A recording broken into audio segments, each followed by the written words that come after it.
So, after months of waiting, your PSVR2 finally arrived. You've got your play space cleared, your controllers charged, and your launch lineup ready to go. But before you wander into the treacherous depths of Castle Dimitrescu, here are a few things you can do to make sure you get the most out of Sony's high-end headset. Don't forget to click like if you find these tips helpful, and subscribe to make sure you never miss a video. I'm Christopher, this is the Nerd Corner, and here are 6 quick tips to improve your PSVR2 experience. I'm actually shaking just a little bit here. That was really tense. Okay. Number 6. Change your power settings. I'm a big fan of the PSVR2 Sense controllers. Not only are they some of the most comfortable VR controllers I've used to date, but the haptic feedback on the triggers is a great addition and something I'd like to be standard on VR controllers going forward. One thing I don't like, though, is the fact that they're rechargeable rather than using batteries. This can unfortunately leave you running out of juice when you're mid-game. One way you can avoid this is by going into the PS5's power settings and turning on the power saving feature. Available under the system settings, this will let you set a power-off timer for both your PSVR2 controllers and your headset, saving the battery on your controllers and the screen on your PSVR2. It's quick, easy, and should give you enough power to game just a little bit longer. Number 5. Turn on enhanced tracking. Another way to make sure you're getting the most out of your PSVR2 is to turn on enhanced tracking. While the headset's inside-out tracking usually does a great job and is a huge improvement from the camera-based system on the original PSVR, depending on lighting conditions, it can sometimes have issues. Available under the PSVR2's Quick Settings menu, keep scrolling down until you see the Tracking Support option under the Other category. Once activated, a border will appear around your TV screen that'll make it easier for the PSVR2 to recognize its position and hopefully eliminate any tracking problems you may have. Number 4. Enable HDR and 120 Hz. One of the best features of the PSVR2 is the ability to enjoy your flat screen backlog at up to 120 frames per second on the OLED displays. When you initially go into the PSVR2 settings, though, there's a good chance you'll see these features grayed out. Luckily, there's a quick fix for this that'll have you enjoying your flat screen titles in no time. You'll want to go into the screen and video settings for the PS5, and then scroll down until you see the 120 Hz output option. For some reason, you have to switch this to off before you can enable it on the PSVR2. I did the same thing with HDR just to be safe. Once you've done this, you can activate both features on the headset and then turn them back on for non-VR games and movies. Number 3. Turn on voice controls.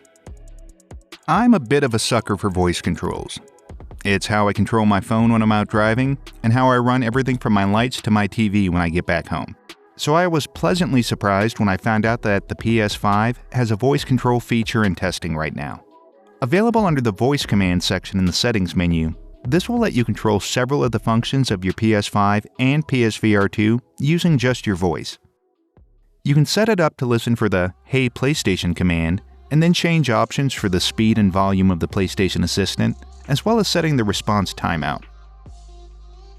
Once turned on, the voice command feature will let you launch games and apps from your PSVR2 without having to fiddle with buttons. All you have to do is talk. "Hey PlayStation, open Netflix." Okay.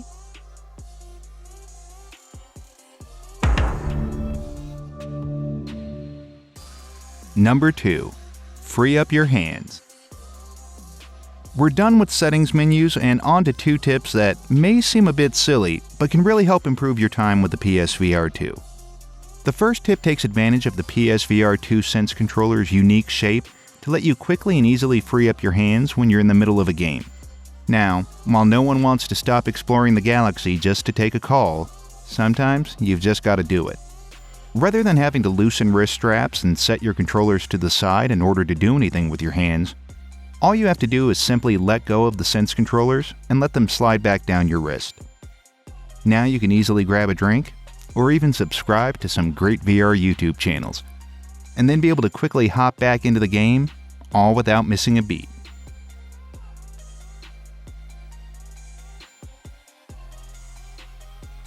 Number 1. Keep your cable in place. While getting used to the PSVR2's wired connection shouldn't take most players too long, having that cable drooping down from the back of your head can definitely add a little bit of extra weight. Okay, maybe that example is slightly exaggerated. One simple solution I found to keep myself from getting too tied up is to just take a few inches of the PSVR2's cord and pull it through a belt loop. Make sure that you give yourself a little bit of slack so that your head can still move freely, but now you won't have a cord weighing you down as you play your favorite games. Another option that'll give you a bit more of a secure hold is to use a Velcro zip tie.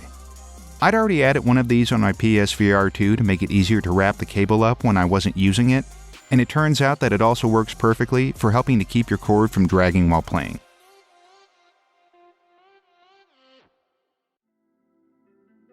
Hey, this is Christopher. Thank you so much for stopping by the Nerd Corner. I hope you found some of these tips useful, and I'd love to hear what you think of the PSVR2 so far. Let me know in the comments below what your favorite games are, and share any tips you found to make the whole experience better. If you liked the video, hit that like button, and if you want to keep up to date with all of my latest videos, hit that subscribe button so you never miss one. I hope you have a wonderful rest of your day, your morning, your afternoon, your evening, whatever time it is, wherever you are. I really do appreciate you spending a little of that time here with me in the Nerd Corner. See you soon.